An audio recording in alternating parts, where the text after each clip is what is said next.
Hello students. तो student single column cash book, two column cash book और double column cash book जो है वो हम लोग स्टडी कर चुके हैं कि किस तरह से अपनी कैश बुक जो है प्रिपेयर होगी, चाहे वो सिंगल कॉलम कैश बुक हो चाहे वो डबल कॉलम कैश बुक हो। तो स्टूडेंट इस चैप्टर में से अब अपनी लास्ट कैश बुक जो है वो ड्यू रहती है, वो है हमारी नेक्स्ट कैश बुक जो है वो पेटी कैश बुक है ना। दो कैश बुक हम ऑलरेडी डिस्कस कर चुके हैं, सिंगल कॉलम और डबल कॉलम। सिंगल कॉलम में हमने ओनली कैश से रिलेटेड ट्रांजेक्शन जो थे उनको रिकॉर्ड किया था, और डबल कॉलम कैश बुक के अंदर हमने कैश प्लस बैंक से रिलेटेड ट्रांजेक्शन जो है उनको रिकॉर्ड किया था। अब लास्ट जो हमारी बचती है वो है पेटी कैश बुक। तो बात करते हैं पेटी कैश बुक एग्जैक्टली है क्या और किस टाइप के ट्रांजेक्शन इसके अंदर रिकॉर्ड किए जाते हैं। देखिए स्टूडेंट, पेटी का मतलब होता है स्मॉल स्मॉल ट्रांजेक्शन। तो पेटी कैश बुक क्या होगी? वो कैश बुक जिसके अंदर केवल स्मॉल ट्रांजेक्शन जो है उनको रिकॉर्ड किया जाता है, तो वो कैश बुक कहलाती है अपनी पेटी कैश बुक। अब बात आती है कि ये स्मॉल ट्रांजेक्शंस क्या है, या स्मॉल ट्रांजेक्शन के लिए हम अलग से बुक क्यों प्रिपेयर कर रहे हैं। तो देखिए स्टूडेंट, आप सभी को पता है कि अगर बिजनेस का लेवल थोड़ा हाई है, यानी बड़े लेवल का बिजनेस है, ह्यूज लेवल पर अगर बिजनेस ट्रांजेक्शन हो रहे हैं, तो उस केस में क्या होता है, बड़े बड़े ट्रांजेक्शन ज्यादा होते हैं। बड़े बड़े ट्रांजेक्शन का मतलब अमाउंट्स में बहुत बड़े बड़े ट्रांजेक्शन होते हैं। लाइक 10 लाख रुपीज का सेल किया है, 8 लाख रुपीज का परचेज किया है, मतलब कह सकते हैं हम लाखों करोड़ों में बातें होती है जहां पर, या लाखों करोड़ों में ट्रांजेक्शन होते हैं कि भाई हमने इतने करोड़ रुपए की डील कर ली, इतने करोड़ रुपए का सेल कर दिया, इतने करोड़ रुपए का परचेज कर दिया, 5 लाख रुपए इलेक्ट्रिसिटी बिल का पेमेंट किया, 2 लाख रुपए हमने वेजेस का पेमेंट किया है, इलेक्ट्रिसिटी बिल अलग से दिया है, और भी बहुत सारे ट्रांजेक्शन जो है। अगर वो सारे ट्रांजेक्शन अमाउंट्स में ज्यादा हो रहे हैं, बहुत अच्छी बात है, होना चाहिए ऐसा। लेकिन अगर इतने बड़े बड़े ट्रांजेक्शन जो एक कैशियर रिकॉर्ड कर रहा है अपनी कैश बुक के अंदर, उसके बीच में एक छोटा सा मतलब छोटा सा ट्रांजेक्शन आ जाए कि जैसे 100 रुपीज के हमने स्टेशनरी परचेज किए, क्या किया, एक जैसे मार्कर पेन की जरूरत पड़ गई, एक परमानेंट मार्कर चाहिए था लेबल वगैरह करने के लिए या कहीं पर मार्किंग करने के लिए, तो एक मार्कर पेन का डिब्बा लेकर के आए हैं, 100 रुपए का मार्कर पेन आया है जैसे, तो बीच में एक 100 रुपए का ट्रांजेक्शन रिकॉर्ड करेगा पर्सन, यानी कैशियर जो है 100 रुपए का ट्रांजेक्शन रिकॉर्ड करेगा। जबकि वो कैशियर क्या कर रहा है, जहां लाखों करोड़ों के ट्रांजेक्शन वो रिकॉर्ड कर रहा है, एक बीच में ऐसे 100 रुपए का ट्रांजेक्शन आ जाए। क्या ऐसे ही एक आ जाए कि भाई कस्टमर आए थे तो कस्टमर को हमने चाय वाय पिलाई तो 200 रुपए का उसका बिल बना, तो 200 रुपीज का एक रिफ्रेशमेंट चार्जेस जो है वो उसका बिल बन जाए। जैसे आपको एक छोटी मोटी डील करनी थी तो डील के लिए स्टैम्प पेपर परचेज करके लाए, जैसे 100 रुपीज का एक स्टैम्प पेपर जो है वो परचेज करके लाए। तो इस तरह के छोटे छोटे ट्रांजेक्शन जो है वो क्या करते हैं, फिर थोड़ा गड़बड़ कर सकते हैं, क्योंकि एक बंदा जहां लाखों करोड़ों के ट्रांजेक्शन रिकॉर्ड कर रहा है, इतने बड़े बड़े ट्रांजेक्शन रिकॉर्ड कर रहा है, और बीच में इस तरह से 100 रुपए का, 50 रुपए का, 200 रुपए का ट्रांजेक्शन आ जाए, तो वहां पर थोड़ा गलती होने के चांसेस बढ़ जाते हैं। दूसरा क्या होता है कि ये ट्रांजेक्शन रिकॉर्ड करने से हमारा अकाउंटिंग का जो प्रोसेस है वो लेंथी हो जाएगा, या उस कैशियर का जो वर्क है वो वर्कलोड बढ़ जाएगा। कैसे बढ़ेगा? देखिए, सबसे पहले हम ट्रांजेक्शन को कैश बुक के अंदर एंट्री करेंगे, जैसे 100 रुपए का ट्रांजेक्शन है उसको हम कैश बुक में एंट्री करेंगे, फिर कैश बुक से वो लेजर में ट्रांसफर होगा, बैलेंस जो भी होगा वो, और अगर लेजर में ट्रांसफर नहीं हो रहा है तो वो ट्रायल बैलेंस के अंदर जाएगा, कैश बुक का जो बैलेंस होगा वो ट्रायल बैलेंस बनने के बाद में हम इसको फाइनल अकाउंट में ट्रांसफर करेंगे, फिर फाइनल अकाउंट में वो जाकर के बैलेंस शीट के अंदर जाएगा। तो इस तरह से ट्रांजेक्शन क्या हो रहा है, बहुत सारी जगह हमारे को आगे भी ट्रांसफर करना पड़ेगा, तो क्या हो गया, वर्कलोड जो है वो बढ़ जाएगा, तो थोड़ा हेक्टिक शेड्यूल है। तो इस काम को थोड़ा इजी करने के लिए क्या करते हैं, देखो फर्स्ट चलो ठीक है, रिकॉर्ड तो कर लेंगे हम, उन ट्रांजेक्शंस को रिकॉर्ड तो कर लेंगे, लेकिन जैसे कि मैंने फर्स्ट बात बोली थी कि जो बंदा लाखों करोड़ों रुपए के ट्रांजेक्शंस रिकॉर्ड कर रहा है और बीच में इस तरह से 100 रुपए 200 रुपए का ट्रांजेक्शन आ जाए तो कैलकुलेशन में गड़बड़ हो सकती है। तो उसको थोड़ा रिड्यूस करने के लिए, और दूसरा रीजन ये कि उसका थोड़ा वर्कलोड कम करने के लिए अलग से कैश बुक मेंटेन की जाती है, जिसको बोला जाता है पेटी कैश बुक। ठीक है, पेटी कैश बुक समझ में आ गई। केवल छोटे छोटे ट्रांजेक्शन जो होंगे उन छोटे ट्रांजेक्शन को रिकॉर्ड करने के लिए, छोटे एक्सपेंसेस के ट्रांजेक्शन को रिकॉर्ड करने के लिए पेटी कैश बुक जो है वो प्रिपेयर होती है।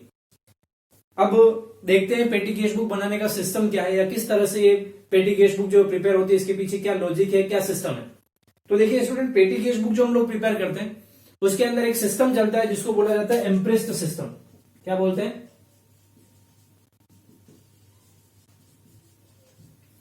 एम्प्रेस्ड system of petty cash book. अभी एम्प्रेस सिस्टम है क्या, तो इसको पूरा प्रोसेस से हम समझते हैं कि एम्प्रेस सिस्टम एग्जैक्टली होता क्या है। तो देखिए स्टूडेंट, जैसा कि मैंने कहा कि एक मेन कैशियर है बिजनेस के अंदर, जो सब टाइप के कैश से रिलेटेड ट्रांजेक्शन को मेंटेन कर रहा है, जिसमें वो लाखों करोड़ों रुपए के ट्रांजेक्शन को भी मेंटेन कर रहा है और छोटे ट्रांजेक्शन को भी मेंटेन कर रहा है। तो मैंने कहा उसका वर्कलोड बढ़ जाता है। तो इसको इजी करने के लिए क्या करता है कि जो मेन कैशियर है वो एक अलग से पेटी कैशियर अपॉइंट करता है, जिसको हम कह सकते हैं छोटा कैशियर जो है, जिसको ये बोला जाता है तेरे को केवल छोटे मोटे ट्रांजेक्शन जो है उन ट्रांजेक्शन को ही मेंटेन करना है या उन ट्रांजेक्शन का पेमेंट तुम्हें करना है। तो जो मेन कैशियर होगा अपना, वो मेन कैशियर क्या करेगा, एक पेटी कैशियर जो है वो अपॉइंट करेगा। मेन कैशियर जो होगा वो एक छोटा अलग से पेटी कैशियर अपॉइंट करेगा, यानी एक अलग से बंदे को बिठा दिया जाएगा, भैया तू पेटी कैशियर है आज से, और तेरे को क्या करना है कि छोटे छोटे ट्रांजेक्शन है वो सबका पेमेंट तेरे को करना है। वो छोटे ट्रांजेक्शन वाला कोई मेरे पास में नहीं आना चाहिए मुझे डिस्टर्ब करने के लिए, क्योंकि मैं यहाँ बड़े बड़े ट्रांजेक्शन रिकॉर्ड कर रहा हूँ और बीच में डिस्टर्ब करते हैं आके 50 रुपए लाओ 100 रुपए लाओ, उस ठेले वाले को देने 100 रुपए दो, ये पेन परचेज करके लाया 10 रुपए इसके लाओ। तो इस तरह के ट्रांजेक्शन मेरे पास में नहीं आने चाहिए, तो वो अलग से एक बंदे को अपॉइंट कर देंगे जिसको बोलेंगे हम पेटी कैशियर। अब इसका काम क्या है, ये मेन कैशियर जो होता है वो एक फिक्स टाइम पीरियड से पहले, मतलब जिसमें मंथली भी हो सकता है, क्वार्टरली भी हो सकता है या वीकली भी हो सकता है। मोस्टली वीकली और मंथली ज्यादा होते हैं, क्वार्टरली तो बहुत लंबा टाइम पीरियड हो गया। इसमें क्या होता है कि या तो मंथ के स्टार्टिंग में या वीक के स्टार्ट में मेन कैशियर जो है वो पेटी कैशियर को कुछ अमाउंट एडवांस दे देता है। क्या करता है, कुछ अमाउंट एडवांस दे देता है। जैसे उसने 10,000 रुपीज इस बंदे को एडवांस में दे दिए मंथ के स्टार्टिंग में। क्या कर दिया, मेन कैशियर ने पेटी कैशियर को मंथ के स्टार्टिंग में 10,000 रुपीज एडवांस दे दिए और उसको एक बुक दे दी जिस बुक को बोला जाता है पेटी कैश बुक। क्या बोला जाता है, पेटी कैश बुक। और इसको क्या बोला कि भैया ये 10,000 तू रख और ये छोटे मोटे जितने भी ट्रांजेक्शन हैं उन ट्रांजेक्शन का पेमेंट तुझे करना है इन 10,000 रुपीज में से, और इसको बकायदा प्रॉपर पेटी कैश बुक के अंदर रिकॉर्ड करना है ट्रांजेक्शन को। फिर जैसे ही ये मंथ ओवर हो या ये वीक ओवर हो, तुम्हें वो पेटी कैश बुक लेकर के और अपना हिसाब किताब जो भी है वो लेकर के मेरे पास में आना है। मुझे सारा हिसाब बताना है कि तुमने कहां कहां एक्सपेंसेस किए, कैसे कैसे एक्सपेंसेस किए, कितने रुपए के एक्सपेंसेस किए। वो अप्रूव होने के बाद में जितना खर्चा तुमने किया है, यानी इन 10,000 रुपीज में जो जितना भी तुमने स्पेंड किया, जैसे सपोज कीजिए इन 10,000 में से बंदे ने 9,000 रुपीज स्पेंड कर दिए, यानी जो भी एक्सपेंसेस की पेमेंट किया वो 9,000 रुपीज उसने इस पे स्पेंड हो गए। तो अब ये मेन कैशियर क्या करेगा, इससे हिसाब ले लेगा कि भाई हाँ बता दो मुझे हिसाब कितना हुआ, 9,000 रुपीज का हुआ, चलो ठीक है। अब इसके पास में बैलेंस कितना पड़ा हुआ है, पेटी कैशियर के पास में 1,000 रुपीज का बैलेंस पड़ा हुआ है। तो अब ये मेन कैशियर क्या करेगा, इस पेटी कैशियर को 9,000 रुपीज और दे देगा। कितने देगा, 9,000 रुपीज, ताकि उसके पास में वापस बैलेंस कितना हो जाए, बैलेंस कितना हो जाए उसके पास में वापस 10,000 रुपीज का बैलेंस आ जाए उसके पास में। कुछ समझ में आया, क्या किया, स्टार्टिंग में मेन कैशियर ने पेटी कैशियर को 10,000 रुपए दिए और बोला भाई इस मंथ पूरे मंथ में तुम्हारे को इन 10,000 रुपीज से स्पेंड खर्चे करने, जो भी छोटे मोटे ट्रांजेक्शन है उनको अपनी पेटी कैश बुक के अंदर रिकॉर्ड करना है और वो लाकर के हिसाब मेरे को मंथ के एंड में बता देना है।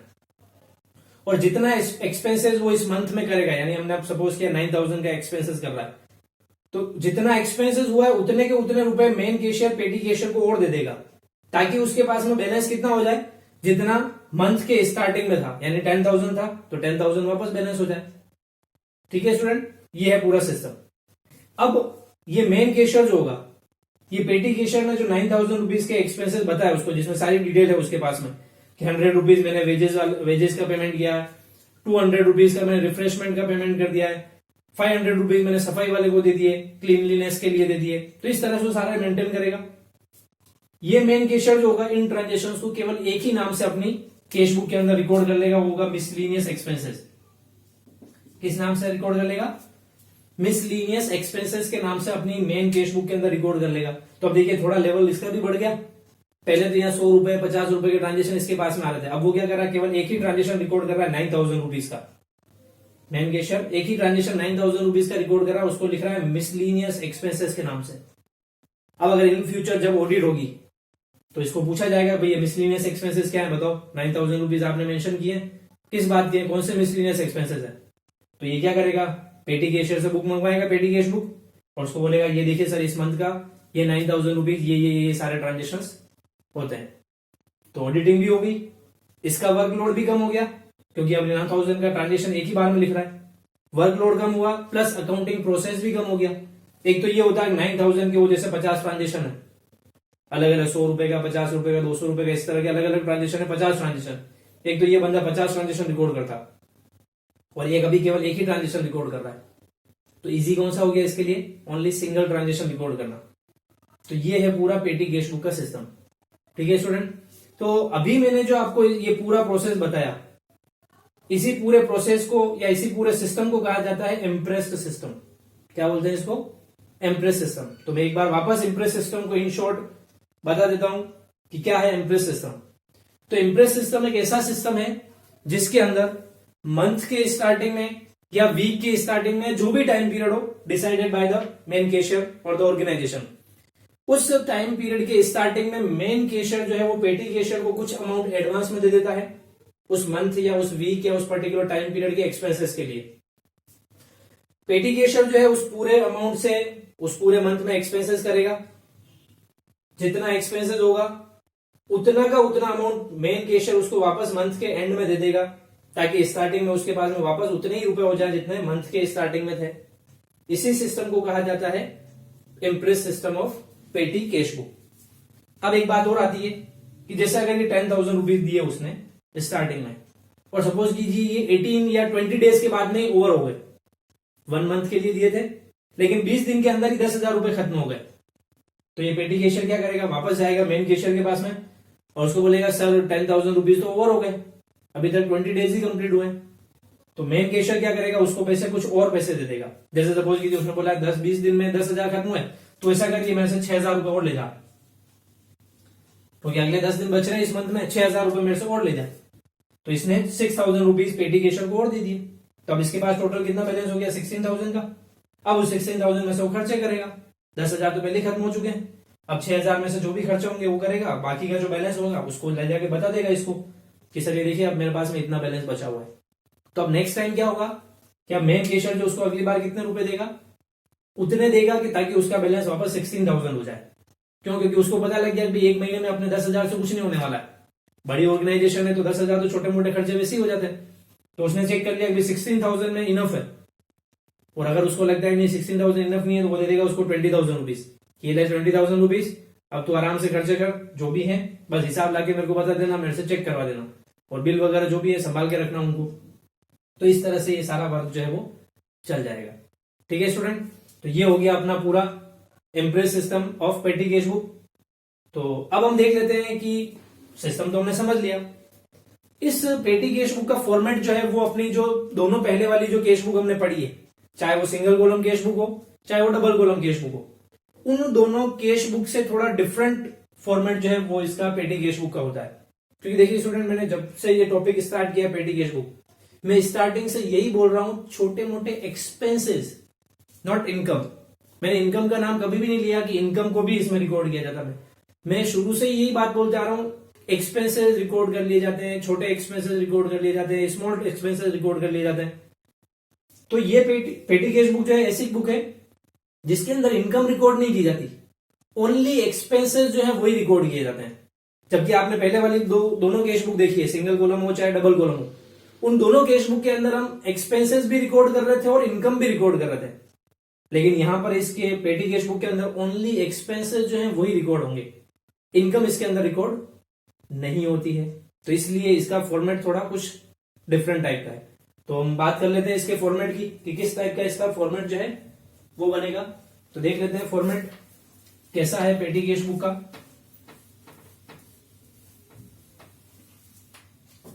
तो देखिए पेटी कैश बुक के अंदर स्टूडेंट्स सबसे पहला जो हमारा कॉलम आता है वो है रिसिप्ट का कॉलम। क्या है, कैसे वर्क करता है, कैसे क्या लिखेंगे वो बाद में देखते हैं। फिर उसके बाद में आता है डेट का कॉलम, उसके बाद में आता है वाउचर नंबर, फिर उसके बाद में आता है पर्टिकुलर्स,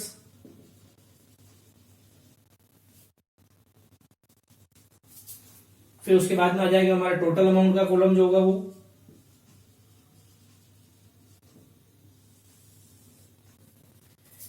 स्टूडेंट ये जो मैंने कॉलम बनाए ये कॉलम तो ऐसे हैं जो फिक्स है, फिक्स का मतलब इन कॉलम के अंदर कोई चेंज नहीं होता और सबसे इंपॉर्टेंट कॉलम जो है यही है।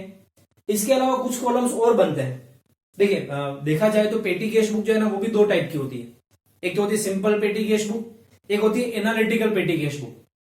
क्या? एक तो सिंपल कैश बुक, सिंपल पेटी कैश बुक, और दूसरी होती है एनालिटिकल पेटी कैश बुक। तो ये जो मैंने फॉर्मेट बनाया ये इतना सा यहां तक, ये फॉर्मेट जो है वो सिंपल पेटी कैश बुक का फॉर्मेट है। किसका है? सिंपल पेटी कैश बुक का फॉर्मेट है। लेकिन इसके अंदर कुछ कॉलम्स और बनते हैं एक्स्ट्रा। अगर उन कॉलम को भी इसके साथ में ऐड कर दिया जाए तो वो कैश बुक जो बन जाती है वो कहलाती है हमारी एनालिटिकल पेटी कैश बुक। कौन सी कैश बुक कहलाएगी? एनालिटिकल पेटी कैश बुक कहलाएगी। तो अब ये देखते हैं एनालिटिकल पेटी कैश बुक के अंदर और एक्स्ट्रा कॉलम कौन कौन से ऐड होते हैं।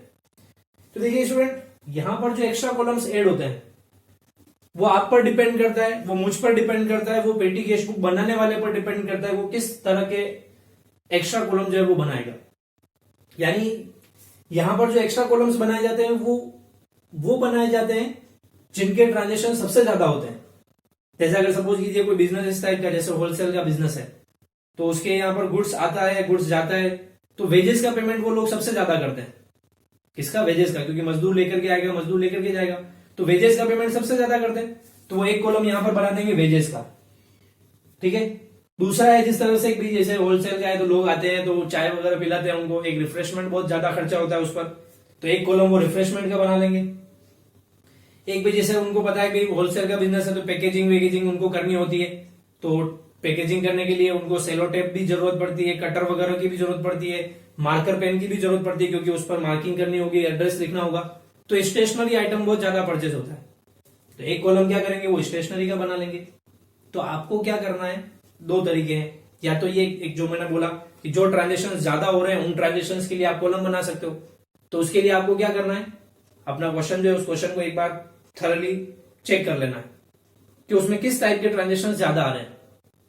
जिस टाइप के ट्रांजेक्शन ज्यादा आ रहे हैं उनके कॉलम बना लो आप। या फिर एक तरीका और कि मैंने कुछ कॉलम्स आइडेंटिफाइड किए, मैंने क्या किया, दो दो तीन तीन आइटम्स को मिक्स करके एक पर्टिकुलर नाम से कॉलम बना दिया। आप चाहें तो उसको भी फॉलो कर सकते हैं, वो उस टाइप के कॉलम बना लें आप और बाकी का काम आपका कंप्लीट हो जाएगा। तो मैंने क्या कॉलम बनाया वो मैं आपको बता देता हूं, जिसके अंदर मैक्सिमम सारे ट्रांजेक्शन जो है वो इंक्लूड हो जाते हैं। ठीक है। तो मैंने जैसे लिया है सबसे पहले वेजेस एंड कन्वेंस।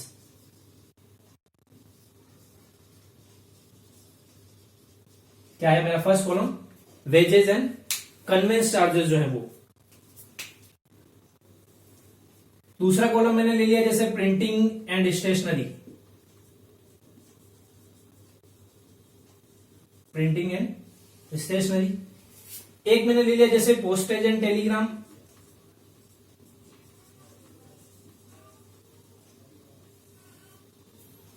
ठीक है, तीन कॉलम ये ले लिए मैंने जिसमें मतलब मैक्सिमम आ जाएंगे। एक कॉलम मैंने लेता हूं सन्ड्रीज के लिए।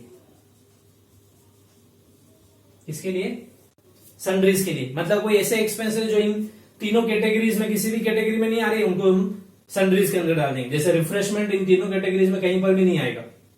ठीक है, तो रिफ्रेशमेंट के एक्सपेंसेस जो होंगे उसमें लिख लेंगे हम। जैसे कोई रिपेयरिंग चार्जेस है, रिपेयरिंग इसमें से किसी में नहीं आएंगे। वैसे रिपेयरिंग वेजेस पेमेंट कर रहे हो आप रिपेयरिंग के लिए तो वो इसमें आ सकता है, लेकिन अगर कोई ऐसा है कि जो नहीं आ रहा है तो वो सन्ड्रीज में लिख लेंगे। तो मेरे कहने का सिंपल सा मीनिंग ये है कि सन्ड्रीज वाला कॉलम ऐसे ट्रांजेक्शन के लिए जो समझ में नहीं आ रहा है कि इन कैटेगरी में से किस में जाएगा तो सन्ड्रीज वाले में डाल देना। क्लियर? तो ये चार कॉलम एक्स्ट्रा बनाना है। अब एक बात और, वैसे आपकी अभी जो 2020 वाला एडिशन है उसकी बुक में बहुत लिमिटेड क्वेश्चन जो है आपके जीएसटी से रिलेटेड दे रखे हैं, है ना। लेकिन इससे पहले वाले एडिशन की जो बुक्स हैं उन बुक्स के अंदर जीएसटी वाले क्वेश्चन भी ऐड किए हुए हैं। तो क्वेश्चन में जीएसटी होगा तो आपको दो तीन कॉलम जो है वो जीएसटी के लिए भी बनाने पड़ेंगे। किसके लिए? जीएसटी के लिए। आपको पता है सीजीएसटी होता है एक तो हमारे पास, एक होता है एसजीएसटी, एक होता है आईजीएसटी, तीन होते हैं कॉलम। वैसे आईजीएसटी जो है वो कम यूज में आता है। क्यों आता है? क्योंकि ये ट्रांजेक्शन क्या है, छोटे मोटे ट्रांजेक्शन है जिसमें वेजेस पेमेंट स्टेशनरी वगैरह और ये सारी चीजें होती है। और हम जानते हैं आईजीएसटी जो है वो लगता है इंटर स्टेट सेल परचेज पर। तो यहाँ कोई सेल परचेज तो हो नहीं रहा इंटर स्टेट, लेकिन जैसे वेजेस का पेमेंट हमने किया है, कोई स्टेशनरी परचेज की है तो उस पर तो जीएसटी लगेगा, तो वो लगता है सीजीएसटी और एसजीएसटी। तो वैसे दो कॉलम ही इनफ है सीजीएसटी और एसजीएसटी के। तो 2 कॉलम बन जाएंगे आपके सीजीएसटी और एसजीएसटी। ठीक है, ये कॉलम आपको कब बनाने हैं, जब क्वेश्चन के अंदर आपके जीएसटी हो तब, बाकी इनकी कोई जरूरत नहीं है। क्वेश्चन में अगर जीएसटी दे रखा है तो आप जीएसटी के कॉलम बनाएं, अदरवाइज छोड़ दें। अब ये सीजीएसटी और एसजीएसटी भी कौन से होंगे, इनपुट। 2 टाइप के होते हैं, इनपुट एंड आउटपुट। तो ये दोनों जो कॉलम होंगे वो कौन से होंगे, input CGST and input SGST के कॉलम होंगे। Clear student. तो ये पूरा आपका पेटी कैश बुक का फॉर्मेट है। भले ही नाम इसका पेटी कैश बुक है, स्मॉल स्मॉल ट्रांजेक्शन लिखते हैं, लेकिन फॉर्मेट थोड़ा इसका बहुत बड़ा है। नो डाउट इजी है, लेकिन थोड़ा दिखने में बड़ा है, तो थोड़ा आपको पेज पर मैनेज करने में प्रॉब्लम होगी, इसलिए कॉलम छोटे छोटे ही बनाए, इतना कि इसमें आपका वो 100 रुपए 200 रुपए का अमाउंट आ जाए बस। ठीक है, तो ये तो हो गया हमारा फॉर्मेट। अब हम बात करते हैं इस फॉर्मेट के अंदर ट्रांजेक्शन्स को हमें लिखना कैसे है। ठीक है, तो सबसे पहले जैसे हम बात करते हैं, सबसे पहला कॉलम जो आ रहा है वो अपना आ रहा है रिसिप्ट का कॉलम। इस रिसिप्ट के कॉलम में वो ट्रांजेक्शन्स लिखे जाते हैं, ओनली 2 ट्रांजेक्शन आते हैं। एक तो आता है इसके अंदर बैलेंस, क्या आता है, बैलेंस, और दूसरा आता है इसके अंदर कैश। मतलब क्या है, ये दोनों क्या है चीजें। इस बैलेंस का मतलब है, जैसा मैंने अभी आपको इम्प्रेस सिस्टम में समझाया था कि पिछले महीने को उसको 10,000 रुपीज दिए, जिसमें से 9,000 का उसने एक्सपेंसेस किया और 1,000 रुपीज उसके पास बैलेंस बच गया। तो लास्ट मंथ का जो बैलेंस होगा वो बैलेंस बीडी के नाम से यहां पर लिख दिया जाएगा रिसिप्ट के कॉलम में। ठीक है, ये तो हो गया वो बैलेंस बीडी। फिर नेक्स्ट मंथ में वो कितने, स्टार्टिंग में कितने रुपए देगा मेन कैशियर पेटी कैशियर को, 9,000 रुपीज, ताकि उसके पास बैलेंस कितना हो जाए, टोटल स्टार्टिंग में जितना था 10,000 उतना बैलेंस हो जाए। तो यहाँ 2 कैश जो मैंने लिखा है, इसके अंदर आपको लिखना है वो अमाउंट जो मेन कैशियर से पेटी कैशियर को रिसीव हो रहा है। क्या करना है, बैलेंस बीडी में तो लास्ट मंथ का जो भी आपके पास में कैश बैलेंस बचा हो, यानी कि पेटी कैशियर के पास में जो कैश बैलेंस बचा होगा वो लिखेगा, और 2 कैश के अंदर वो लिखेगा जितना अभी अमाउंट उसको मेन कैशियर से रिसीव हुआ है वो। तो ये दोनों अमाउंट जो है इस तरफ लिखे जाएंगे और इन दोनों की टोटल कर ली जाएगी यहां पर। तो इस तरह से रिसिप्ट के कॉलम में 2 अमाउंट आएंगे और इनका इस तरह से लिखना है, इनको 2 कैश और 2 बैलेंस बीडी के नाम से।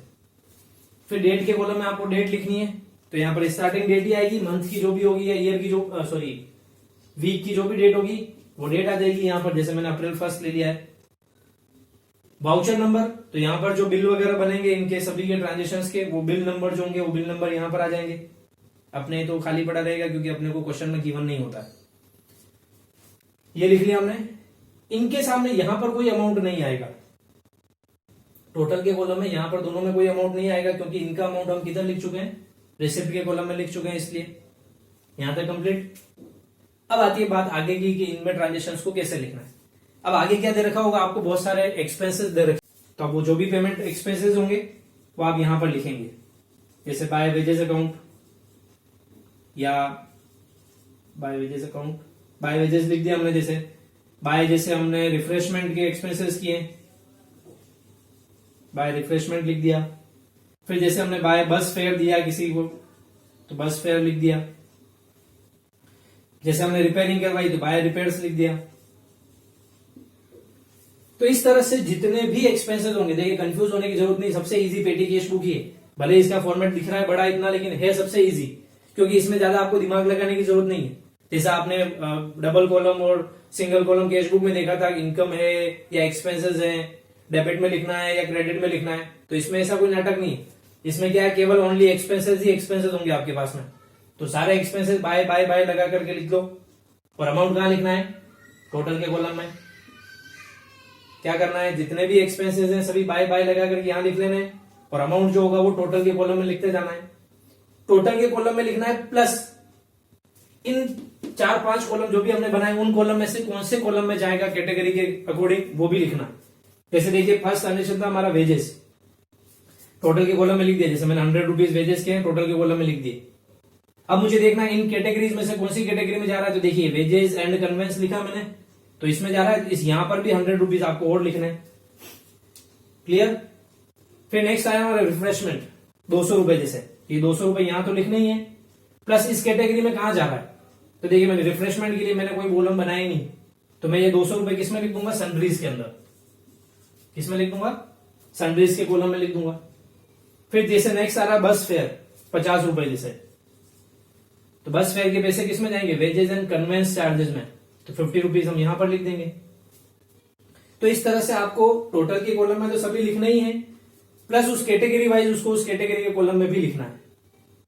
अब जीएसटी की बात भी कर लेते हैं। जैसे सपोज कीजिए आपने ये रिपेयर्स पर जीएसटी भी दिया है, ठीक है, तो आप यहीं पर लिख लेंगे बाय इनपुट सीजीएसटी, एसजीएसटी और सीजीएसटी एसजी के पैसे सीजीएसटी और एसजीएसटी में लिख लेंगे, ठीक है। तो इस तरह से अपना अमाउंट यहाँ टोटल के कॉलम में तो आएगी, प्लस उन कॉलम्स में भी जाएगा। अब लास्ट में क्या करना है, हमारे को इनका बैलेंस कैलकुलेट करना है। तो इन कॉलम्स की तो यहां से टोटल के बाद वाले जितने भी कॉलम्स हैं उनकी तो टोटल करके आपको यहां लिखनी है। जैसे 150 इसकी हो गई, इसमें कुछ भी नहीं है, इसमें कुछ भी नहीं है, इसमें 200 रुपीज हो गए, इसमें जो भी थे टोटल, तो इन कॉलम्स की तो केवल टोटल करनी है। टोटल वाला जो अमाउंट का कॉलम है इसका हमें बैलेंस कैलकुलेट करना है। जैसे सपोज कीजिए इधर की टोटल होगी 9000 रुपीज, बैलेंस कितना था हमारे पास में, यहां पर हम अज्यूम कर लेते हैं 10,000, कि हमारे पास में स्टार्टिंग में बैलेंस था 10,000।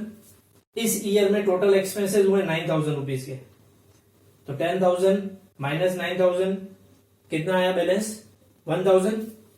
हम इसी के नीचे यहां पर लिख देंगे 1,000 और यहां पर्टिकुलर के कॉलम में लिख लेंगे बाय बैलेंस सीडी। क्या लिख लेंगे, बाय बैलेंस सीडी, और टोटल कर देंगे टोटल 10,000 रुपीज। एक बार वापस रिपीट कर देता हूं क्या करना है। इधर की टोटल हो रही है हमारी 10,000, हमने एक्सपेंसेस में टोटल अमाउंट की कॉलम की टोटल की तो आई 9,000। 10,000 में से 9,000 जो था उसको माइनस किया तो रिमेनिंग बचा 1,000, जिसको हम बाय बैलेंस सीडी के नाम से लिख देंगे। टोटल कर लेंगे इन दोनों की तो 10,000 टोटल हो गई। ये हमारा क्वेश्चन जो है वो कंप्लीट हो जाएगा यहाँ पर, यानी ये 1 मंथ की या 1 वीक जो भी आपको क्वेश्चन में दे रखा है टाइम पीरियड, उस टाइम पीरियड की पेटी कैश बुक जो है वो प्रिपेयर होकर के रेडी होगी। कंप्लीट है। तो आई थिंक आप लोगों को ये सारा सिस्टम समझ में आ गया होगा। इनका कोई बैलेंस नहीं निकालना, एक चीज और समझ लीजिए, ये जो जितने भी एक्स्ट्रा कॉलम बनाए हमने उन कॉलम्स का बैलेंस नहीं निकालना आपको, केवल इनकी टोटल करके रख देना है बस। आपको केवल ये 9,000 चेक करना है कि मैंने गलत तो नहीं लिखा है। तो आप ये जितने भी कॉलम्स हैं इन सारे कॉलम्स की अगर टोटल करेंगे ना तो वो 9,000 के बराबर आएगी। ये एक चेक करने का तरीका है कि ये जितने भी कॉलम है उन सबकी टोटल किसके इक्वल होगी, 9,000 के इक्वल होगी। तो ये आप जरूर चेक कर सकते हैं, बाकी इनका बैलेंस कैलकुलेट करने की जरूरत नहीं होती। तो स्टूडेंट इस तरह से हमारी पेटी कैश बुक जो है वो प्रिपेयर हो जाती है। तो आई थिंक ये आपको समझ में आ गया होगा कि किस तरह से हमें पेटी कैश बुक जो है वो प्रिपेयर करनी है। अब अगले वीडियो में मिलते हैं हम एक क्वेश्चन लेकर के पेटी कैश बुक का, देख लेते हैं क्वेश्चन में किस तरह से हमें ट्रांजेक्शंस को रिकॉर्ड करना है, किस तरह से बैलेंस कैलकुलेट करना है। वैसे मैंने एक एग्जाम्पल से इसको ले लिया है, समझा दिया आपको, लेकिन फिर भी ये क्वेश्चन सोल्व कर लेते हैं। तो इसको रिकॉर्ड नोट कर लीजिए, फॉर्मेट बना लीजिए। मिलते हैं नेक्स्ट वीडियो में एक क्वेश्चन के साथ में। Thank you.